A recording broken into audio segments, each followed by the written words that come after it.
Hello friends ಈ ದಿನ ನಾನು ಒಂದು ಸಿಂಪಲ್ ಆಗಿರುವಂತಹ ಸ್ಯಾರಿ ಕುಚ್ಚನ್ನ ಹೇಗೆ ಹಾಕೋದು ಅಂತ ತೋರಿಸ್ತೀನಿ. ಸೊ ಇದೇನೆ ಫ್ರೆಂಡ್ಸ್, ಅದು ಸ್ಯಾರಿ ಕುಚ್ಚು ಡಿಸೈನ್. ಸೊ ತುಂಬಾ ಈಸಿ ಅಂತಲೇ ಹೇಳ್ಬೋದು. ಸ್ವಲ್ಪ ನೋಡೋದಕ್ಕೆ ಸ್ವಲ್ಪ ಡಿಫ್ರೆಂಟಾಗಿ ಕಾಣಿಸುತ್ತೆ. ಸೊ ಬಟ್ ಸ್ಯಾರಿನಲ್ಲಿ ಹಾಕೋದಾಗ ತುಂಬ ಮುದ್ದಾಗಿ ಕಾಣಿಸುತ್ತೆ ಅಂತಲೇ ಹೇಳ್ಬೋದು. ಸೊ ಹೀಗೆ ನನ್ನ ಗೃಹಿಣಿಯ ಕಲಿಕೆ ಚಾನಲ್ನ ನೋಡ್ತಾ ಇರಿ ಫ್ರೆಂಡ್ಸ್, ಒಳ್ಳೊಳ್ಳೆ ಡಿಸೈನ್ನ ನಿಮಗೆ ಹೇಳ್ಕೊಡ್ತೀನಿ. Hello friends, welcome back to ಗೃಹಿಣಿಯ ಕಲಿಕೆ. ಫ್ರೆಂಡ್ಸ್, ಈ ದಿನ ನಾನು ಒಂದು ಸಿಂಪಲ್ ಆಗಿರುವಂಥ ಡಿಸೈನ್ನ ಹೇಳ್ಕೊಡ್ತೀನಿ. ಮೊದಲು ಅದಕ್ಕೆ ಗ್ರೀನ್ ಕಲರ್ ಆರೆಳೆ ದಾರವನ್ನು ನಾಟನ್ನು ಹಾಕ್ಕೊಂಡು ನಾಟ್ ಬ್ಯಾಕ್ ಸೈಡ್ಗೆ ಬರೋ ಥರ ಒಂದು ಸಿಂಗಲ್ ಲಾಕನ್ನು ಅಥವಾ ಸಿಂಗಲ್ ಕ್ರೋಶವನ್ನು ಮಾಡ್ಕೊಳ್ಳೋಣ. ಸೊ ನಾನಿಲ್ಲಿ ಒಂದು ಸಿಂಗಲ್ ಕ್ರೋಶವನ್ನು ಮಾಡ್ಕೊಂಡಿದ್ದೀನಿ. ಚೈನನ್ನು ಹಾಕ್ಕೊಳ್ಳೋಣ. 2 ಚೈನ್ ಹಾಕ್ಕೊಂಡಿದ್ದೀನಿ. ನಂತರ 3 ಚೈನ್, 4 ಚೈನ್, ಈ ಥರ ಕೌಂಟ್ ಮಾಡ್ಕೋಬೇಕು ಫ್ರೆಂಡ್ಸ್. ಆವಾಗಲೇ ಗೊತ್ತಾಗೋದು ಎಷ್ಟು ಹಾಕ್ಕೊಂಡಿದ್ದೀನಿ ಅಂತ. ಸೊ ನಾನಿಲ್ಲಿ 4 ಚೈನನ್ನು ಹಾಕ್ಕೊಂಡಿದ್ದೀನಿ. ಒಂದು ಸಿಂಗಲ್ ಲಾಕನ್ನು ಮಾಡಿಕೊಂಡು 4 ಚೈನ್ನ ಹಾಕ್ಕೊಂಡು 4 ಚೈನ್ ಲೆವೆಲ್ಗೆ ನಾನಿಲ್ಲಿ ಲಾಕನ್ನು ಮಾಡ್ಕೊತಾ ಇದ್ದೀನಿ. ಸೊ 4 ಚೈನನ್ನು ಹಾಕ್ಕೊಳ್ಳೋಣ. 4 ಚೈನ್ ಲೆವೆಲ್ಗೆ ಲಾಕನ್ನು ಮಾಡ್ಕೊಳ್ಳೋಣ. ನಂತರ ದಾರವನ್ನು ಮೇಲ್ಭಾಗ ಮಾಡಿ ನಾನಿಲ್ಲಿ ಸ್ವಲ್ಪ ದೊಡ್ಡದಾಗಿರುವಂಥ ಒಂದು ಬೀಡನ್ನು ಹಾಕ್ಕೊತಾ ಇದ್ದೀನಿ. ಸೊ ನಿಮಗೆ ಈ ಥರದ ಡಿಸೈನ್ ಇಲ್ಲ ಅಂದರೆ ನಿಮ್ಮ ಹತ್ರ ಯಾವುದಿದೆ ಆ ಡಿಸೈನ್ನ ಹಾಕ್ಕೋಬೋದು. ಸೊ ಬೀಡನ್ನು ಇನ್ಸರ್ಟ್ ಮಾಡ್ಕೊಳ್ಳೋಣ. ಆರೆಳೆ ದಾರನೂ ಸಹ ಈ ಬೀಡನ್ನ ಒಳಗಡೆ ಥ್ರೆಡ್ ಪಾಸ್ ಆಗಬೇಕು. ಸೊ ನಂತರ ಬೀಡ್ ಲಾಕನ್ನು ಮಾಡ್ಕೊಳ್ಳೋಣ. ಬೀಡ್ ಲಾಕ್ ಮಾಡಿದ ನಂತರ ಅದನ್ನು ಬಟ್ಟೆಗೂ ಸಹ ಬೀಡ್ ಲೆವೆಲ್ಗೆ ನಾವು ಇಲ್ಲಿ ಲಾಕನ್ನು ಮಾಡ್ಕೋಬೇಕು. ತುಂಬ ಹತ್ರನೂ ಮಾಡಬೇಡಿ, ತುಂಬ ಎಳೆದು ನೀಡಲ್ನ ಲಾಕನ್ನು ಮಾಡಬೇಡಿ, ಸುಕ್ಕಾಗುತ್ತೆ ಫ್ಯಾಬ್ರಿಕ್ ಬಂದ್ಬಿಟ್ಟು. ಸೊ ಬೀಡ್ನ ಲೆವೆಲ್ಗೆ ನಾವು ಅದನ್ನು ಸ್ಯಾಂಪಲ್ ಪೀಸ್ಗೆ ಅಥವಾ ಬಟ್ಟೆಗೆ ಲಾಕನ್ನು ಮಾಡ್ಕೋಬೇಕು. ಸೊ ಬೀಡ್ ಲಾಕ್ ಮಾಡಿದ ನಂತರ ಮತ್ತೆ ಚೈನ್ಗಳನ್ನು ಹಾಕ್ಕೊಳ್ಳೋಣ. ನಾನಿಲ್ಲಿ 2 ಚೈನ್ ಹಾಕ್ಕೊಂಡೆ, 3 ಚೈನ್, 4 ಚೈನ್. ಸೊ ಇಲ್ಲಿ ಮತ್ತೆ ನಾವು ಸ್ಟಾರ್ಟಿಂಗ್ನಲ್ಲಿ 4 ಹಾಕಿದ್ವಿ. ನಂತರ ಬೀಡ್ ಲಾಕ್ ಮಾಡಿದ ನಂತರ 4 ಚೈನನ್ನು 1 ಟೈಮ್ ಹಾಕ್ಕೊಂಡು 4 ಚೈನ್ ಲೆವೆಲ್ಗೆ ನಾವಿಲ್ಲಿ ಲಾಕನ್ನು ಮಾಡ್ಕೊಳ್ಳೋಣ. ಸೊ 4 ಚೈನನ್ನು 1 ಟೈಮ್ ಹಾಕ್ಕೊಂಡಿದ್ದೀನಿ ಬೀಡ್ನ ನಂತರ ಮತ್ತೆ ಹಾಗೆಯೇ 4 ಚೈನನ್ನು ಕಂಟಿನ್ಯೂ ಮಾಡ್ಕೊಳ್ಳೋಣ. ಸೊ ಮತ್ತೆ 4 ಚೈನನ್ನು 2ನೇ ಸಲ ಹಾಕ್ಕೊತಾ ಇದ್ದೀನಿ ಬೀಡ್ ಹಾಕಿದ ನಂತರ. ಸೊ 4 ಚೈನನ್ನು 2ನೇ ಸಲ ಹಾಕ್ಕೊಂಡು 4 ಚೈನ್ನ ಲೆವೆಲ್ಗೆ ನಾವಿಲ್ಲಿ ಲಾಕನ್ನು ಮಾಡ್ಕೋಬೇಕು. ಸೊ 4 ಚೈನ್ ಹಾಕ್ಕೊಳ್ಳೋಣ. 4 ಚೈನ್ ಲೆವೆಲ್ಗೆ ಲಾಕನ್ನು ಮಾಡ್ಕೊಳ್ಳೋಣ. ನಂತರ ಮತ್ತೆ ಇನ್ನೊಂದು ಸಲ ನಾವಿಲ್ಲಿ 4 ಚೈನನ್ನು ಹಾಕ್ಕೋಬೇಕು.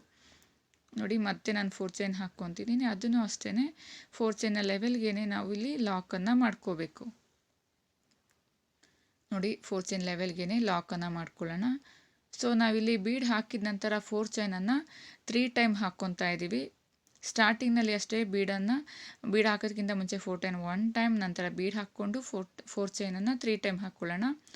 ನಂತರ ಮತ್ತೆ ದಾರವನ್ನು ಮೇಲ್ಭಾಗ ಮಾಡಿ ಬೀಡನ್ನು ಇನ್ಸರ್ಟ್ ಮಾಡ್ಕೊಳ್ಳೋಣ. ಸೇಮ್ ಬೀಡನ್ನು ಹಾಕ್ಕೊಳ್ಳೋಣ. ಬೀಡನ್ನು ಇನ್ಸರ್ಟ್ ಮಾಡಿ ನಾವು ಇಲ್ಲಿ ದಾರವನ್ನು ಇನ್ಸರ್ಟ್ ಮಾಡಿ ಬೀಡನ್ನು ಲಾಕ್ ಮಾಡ್ಕೊಳ್ಳೋಣ. ಬೀಡ್ ಲಾಕ್ ಮಾಡಿದ ನಂತರ ಬೀಡನ್ನು ಬಟ್ಟೆಗೆ ಯಾವ ಲೆವೆಲ್ಗೆ ಲಾಕ್ ಆಗುತ್ತೆ ಅದೇ ಲೆವೆಲ್ಗೆ ನಾವು ಬೀಡ್ ಲೆವೆಲ್ಗೆ ಬಟ್ಟೆಗೆ ಲಾಕನ್ನು ಮಾಡ್ಕೊಳ್ಳೋಣ. ಸೆಕೆಂಡ್ ಟೈಮ್ ಬೀಡನ್ನು ಹಾಕ್ಕೊತಾ ಇದ್ದೀನಿ, ಲಾಕ್ ಮಾಡ್ತಿದ್ದೀನಿ. ನಂತರ ಮತ್ತೆ ಹಾಗೆಯೇ 4 ಚೈನನ್ನು ಕಂಟಿನ್ಯೂ ಮಾಡ್ಕೋಬೇಕು. 4 ಚೈನನ್ನು ಫಸ್ಟ್ ಟೈಮ್ 1 ಟೈಮ್ ಹಾಕ್ಕೊಳ್ಳೋಣ. ನಂತರ ಸೆಕೆಂಡ್ ಟೈಮ್ ಮತ್ತು 3rd ಟೈಮ್. ಹೀಗೆ ನಾವು ಬೀಡ್ ಹಾಕಿದ ನಂತರ ನಾವು 3 ಟೈಮ್ ಹಾಕ್ಕೋಬೇಕು. ನೋಡಿ, ಕಂಪ್ಲೀಟ್ ಆಗಿದೆ ಬೇಸ್ ಲೈನ್. 4 ಚೈನ್ 1 ಟೈಮ್ ಹಾಕ್ಕೊಂಡೆ, ಬೀಡ್ ಹಾಕ್ಕೊಂಡು 4 ಚೈನ್ 3 ಟೈಮ್, ಮತ್ತೆ ಬೀಡ್ ಹಾಕ್ಕೊಳ್ಳೋಣ. ಮತ್ತೆ 4 ಚೈನ್ 3 ಟೈಮ್, ನಂತರ 1 ಟೈಮ್ ಬೀಡ್ ಹಾಕ್ಕೊಂಡು ನಂತರ 4 ಚೈನನ್ನು ಎಂಡ್ ಮಾಡ್ತಾ ಇದ್ದೀನಿ 1 ಟೈಮ್ ಹಾಕ್ಕೊಂಡು. ಸೊ ಈ ರೀತಿ ಆದ ನಂತರ ಮತ್ತೆ ಅದೇ ರೀತಿ ನಾವು ಸೇಮ್ ಆರೆಳೆ ದಾರವನ್ನು ಕಂಟಿನ್ಯೂ ಮಾಡ್ಕೊಳ್ಳೋಣ. ಸ್ಟಾರ್ಟಿಂಗ್ ಪಾಯಿಂಟ್ನಲ್ಲೇ ಒಂದು ಲಾಕನ್ನು ಮಾಡ್ಕೊಳ್ಳೋಣ. ಲಾಕ್ ಮಾಡಿದ ನಂತರ 4 ಚೈನ್ನ ಒಳಗಡೆ ಒಂದು ಸಿಂಗಲ್ ಕ್ರೋಶ ಅಥವಾ ಸಿಂಗಲ್ ಲಾಕನ್ನು ಮಾಡ್ಕೊಳ್ಳೋಣ. ನಂತರ ಅಲ್ಲಿಂದಲೇ ಸೂಜಿ ಮೇಲೆ 1 ಟೈಮ್ ದಾರವನ್ನು ತಗೊಳ್ಳೋಣ. ನಾವು ಬೀಡನ್ನ ಲಾಕ್ ಮಾಡಿದಾಗ ಬೀಡನ್ನ ಬ್ಯಾಕ್ ಸೈಡ್ನಲ್ಲಿ ಆರೆಳೆ ದಾರ ಇರುತ್ತಲ್ಲ, ಆ ದಾರದ ಮೇಲ್ಭಾಗ ನಾವು ಆ ದಾರದ ಮೂಲಕ ನಾವಿಲ್ಲಿ ಡಬಲ್ ಕ್ರೋಶವನ್ನು ಮಾಡ್ಕೋಬೇಕು. ಆ ದಾರದಲ್ಲಿ ನಾವು ಡಬಲ್ ಕ್ರೋಶವನ್ನು ಮಾಡ್ಕೋಬೇಕು. ಸೊ ಇಲ್ಲಿ ಬಂದ್ಬಿಟ್ಟು ನಾನು ಇಲ್ಲಿ 2 ಡಬಲ್ ಕ್ರೋಶವನ್ನು ಮಾಡ್ಕೋಬೇಕು. ಸೊ 1 ಡಬಲ್ ಕ್ರೋಶ ಆಗಿದೆ. ಸೊ 2ನೇ ಡಬಲ್ ಕ್ರೋಶವನ್ನು ನಾನಿಲ್ಲಿ ಮಾಡ್ತಾ ಇದ್ದೀನಿ ಬೀಡ್ನ ಬ್ಯಾಕ್ ಸೈಡ್ಗೆ ದಾರಕ್ಕೆ. ನಂತರ 3 ಚೈನ್ಗಳನ್ನು ಹಾಕ್ಕೊಳ್ಳೋಣ. 2 ಡಬಲ್ ಕ್ರೋಶವನ್ನು ಹಾಕಿ 3 ಚೈನ್ಗಳನ್ನು ಹಾಕಿದ ನಂತರ ಒಟ್ಟಿಗೆ 2 ಡಬಲ್ ಕ್ರೋಶವನ್ನು ಸೇರಿಸಿ ನಾವು ಅದನ್ನು 3 ಚೈನ್ ಹಾಕ್ಕೊಂಡಿದ್ವಲ್ಲ ಅದನ್ನು ಲಾಕ್ ಮಾಡ್ಕೊಳ್ಳೋಣ. ಅಂದರೆ ಅಲ್ಲಿ ಪಿಕಾಟ್ ರೆಡಿ ಆಗುತ್ತೆ. ಸೊ ನಂತರ ಮತ್ತೆ ಹಾಗೆಯೇ ಮತ್ತೆ 2 ಡಬಲ್ ಕ್ರೋಶವನ್ನು ಮಾಡ್ಕೊಳ್ಳೋಣ. 1 ಆಗಿದೆ, ಮತ್ತು ಇನ್ನೊಂದು ಡಬಲ್ ಕ್ರೋಶವನ್ನು ಮಾಡ್ಕೋಬೇಕು. ಸೊ ಇಲ್ಲಿ 2 ಡಬಲ್ ಕ್ರೋಶವನ್ನು ಮಾಡಿದ ನಂತರ ಮತ್ತೆ ಅದ್ರ ಮೇಲೆ 3 ಚೈನ್ಗಳನ್ನು ಹಾಕ್ಕೊಳ್ಳೋಣ. 3 ಚೈನನ್ನು ಹಾಕಿದ ನಂತರ ಒಟ್ಟಿಗೆ 2 ಡಬಲ್ ಕ್ರೋಶವನ್ನು ಸೇರಿಸಿ ಆ ಗ್ಯಾಪ್ನ ಒಳಗಡೆ ಹೋಗಿ ಥ್ರೆಡ್ಡನ್ನು ಲಾಕ್ ಮಾಡಿಕೊಂಡ್ರೆ ಮತ್ತೆ ಅಲ್ಲಿ ಡಬಲ್ ಕ್ರೋಶದ ಮೇಲೆ ಪಿಕಾಟ್ ರೆಡಿ ಆಗಿರುತ್ತೆ. ಸೊ ಇದು 2 ಸರಿ ಮಾಡಿದ ನಂತರ 3ನೇ ಸಲಿನೂ ಅಷ್ಟೇ ಇದೇ ರೀತಿ ಮಾಡ್ಕೋಬೇಕು. ಒಟ್ಟು 2 ಡಬಲ್ ಕ್ರೋಶವನ್ನು ಮಾಡ್ಕೋಬೇಕು. 2 ಡಬಲ್ ಕ್ರೋಶವನ್ನು ಮಾಡಿದ ನಂತರ ನೋಡಿ ಎರಡನೇ ಡಬಲ್ ಕ್ರೋಶವನ್ನು ಮಾಡ್ಕೊತಾ ಇದ್ದೀನಿ. ಡಬಲ್ ಕ್ರೋಶವನ್ನು ಮಾಡ್ಕೊಂಡು ಲಾಕ್ ಮಾಡಿದ ನಂತರ ಅದ್ರ ಮೇಲೆ 3 ಚೈನ್ಗಳನ್ನು ಹಾಕ್ಕೊಳ್ಳೋಣ. 3 ಚೈನ್ನ ಹಾಕ್ಕೊಂಡು ಒಟ್ಟಿಗೆ 2 ಡಬಲ್ ಕ್ರೋಶವನ್ನು ಸೇರಿಸಿ ನಾವು ಪಿಕಾಟನ್ನು ಮಾಡ್ಕೋಬೇಕು. ಸೊ ಇಲ್ಲೇನಾದರೂ ನೀವು ಈ ಥರ ಲಾಕ್ ಮಾಡಬೇಕಾದ್ರೆ ಎಳೆ ಮಿಸ್ ಆದರೆ ಮತ್ತೆ ನೀಡಲನ್ನು ಬ್ಯಾಕ್ ತೊಗೊಂಡು ನೀವು ಮತ್ತೆ 1 ಸೆಕೆಂಡ್ ಮತ್ತೆ ಹಾಗೆಯೇ ಮಾಡ್ಕೋಬೇಕು. ಒಟ್ಟು ನಾನಿಲ್ಲಿ 3 ಪಿಕಾಟನ್ನು ಮಾಡ್ಕೊಂಡಿದ್ದೀನಿ 2 ಡಬಲ್ ಕ್ರೋಶವನ್ನು ಹಾಕ್ಕೊಂಡು. ಸೊ ನಂತರ ಮತ್ತೆ 4ನೇ ಡಬಲ್ ಕ್ರೋಶವನ್ನು ಮಾಡ್ಕೊಳ್ಳೋಣ. 4ನೇ ಪಿಕಾಟ್ ಅಂದರೆ 4ನೇ ಸರಿ 2 ಡಬಲ್ ಕ್ರೋಶವನ್ನು ಹಾಕ್ಕೋಬೇಕು. ಸೊ ನಾನಿಲ್ಲಿ ಮತ್ತೆ 2 ಡಬಲ್ ಕ್ರೋಶವನ್ನು ಹಾಕ್ಕೊತಾ ಇದ್ದೀನಿ. ನಂತರ ಅದ್ರ ಮೇಲೆ 3 ಚೈನನ್ನು ಹಾಕ್ಕೊಳ್ಳೋಣ. ಸೊ 3 ಚೈನ್ ಹಾಕಿದ ನಂತರ ಮತ್ತೆ 2 ಡಬಲ್ ಕ್ರೋಶದ ಮೂಲಕ ನಾವಿಲ್ಲಿ ಪಿಕಾಟನ್ನು ಮಾಡ್ಕೋಬೇಕು. 2 ಡಬಲ್ ಕ್ರೋಶವನ್ನು ಸೇರಿಸಿ ಆ ಗ್ಯಾಪ್ನ ಒಳಗಡೆ ಪಿಕಾಟನ್ನು ಲಾಕ್ ಮಾಡ್ಕೋಬೇಕು. ನಂತರ ದಾರಕ್ಕೆ ನಾನಿಲ್ಲಿ ಬೀಡನ್ನು ಮೊದಲೇ ಪೋಣಿಸಿ ಇಟ್ಕೊಂಡಿದ್ದೀನಿ. ಅದನ್ನು ಒಂದನ್ನು ಎಳ್ಕೊಳ್ಳೋಣ. ಎಳ್ಕೊಂಡು ಸೂಜಿ ಮೇಲೆ 1 ಟೈಮ್ ದಾರವನ್ನು ಅದನ್ನು ಒಂದನ್ನು ಎಳ್ಕೊಂಡು ಜಸ್ಟ್ 1 ಟೈಮ್ ಲಾಕನ್ನು ಮಾಡ್ಕೋಬೇಕು, ಅಂದರೆ ಚೈನನ್ನು ಹಾಕ್ಕೋಬೇಕು. ನಂತರ ಅದ್ರ ಮೇಲೆ 3 ಚೈನನ್ನು ಹಾಕ್ಕೊಳ್ಳೋಣ. ನಾವೀಗ ಬೀಡನ್ನು ಲಾಕ್ ಮಾಡಿದಾಗ ಆ ಲಾಕ್ನ ಥ್ರೆಡ್ನ ಒಳಗಡೆ ಹೋಗಿ 3 ಚೈನನ್ನು ಲಾಕ್ ಮಾಡ್ಕೋಬೇಕು. ಅಂದರೆ ಅಲ್ಲಿ ಒಂದು ಸ್ಮಾಲ್ ಪಿಕಾಟ್ ರೆಡಿ ಇರುತ್ತೆ. ಮತ್ತೆ 3 ಚೈನನ್ನು ಹಾಕ್ಕೊಳ್ಳೋಣ. ಮತ್ತೆ 3 ಚೈನ್ನ ಹಾಕ್ಕೊಂಡು ಬೀಡ್ ಲಾಕ್ ಮಾಡಿದ್ದ ದಾರಕ್ಕೆ ಹೋಗಿ ನಾವು ಮತ್ತೆ 3 ಚೈನನ್ನು ಲಾಕ್ ಮಾಡ್ಕೋಬೇಕು. ಮತ್ತೆ ಅಲ್ಲಿ 2ನೇ ಪಿಕಾಟ್ ರೆಡಿ ಆಗಿರುತ್ತೆ. ಸೊ ನಂತರ ಮತ್ತೆ ನಾವು 3 ಚೈನನ್ನು ಹಾಕ್ಕೊಳ್ಳೋಣ.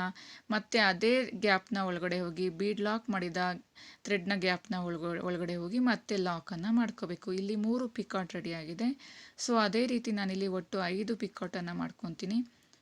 ಸೊ ಮತ್ತೆ 3 ಚೈನ್ಗಳನ್ನು ಹಾಕ್ಕೊಂಡೆ ಬೀಡ್ನ ಗ್ಯಾಪ್ನ ಒಳಗಡೆ ಹೋಗಿ ಲಾಕನ್ನು ಮಾಡಿಕೊಂಡೆ. 4 ಆಗಿದೆ. 4 ಪಿಕಾಟನ್ನು ಮಾಡ್ಕೊಂಡಿದ್ದೀನಿ. ಸೊ ಅದೇ ರೀತಿ ನಾವು ಹಾಗೆಯೇ ಮತ್ತೆ ಇನ್ನೊಂದು ಪಿಕಾಟನ್ನು ಮಾಡ್ಕೋಬೇಕು. ನಿಮಗೆ ಇಲ್ಲಿ ಪಿಕಾಟ್ ಕಂಟಿನ್ಯೂ ಮಾಡ್ಕೋಬೇಕು 5ರಿಂದ.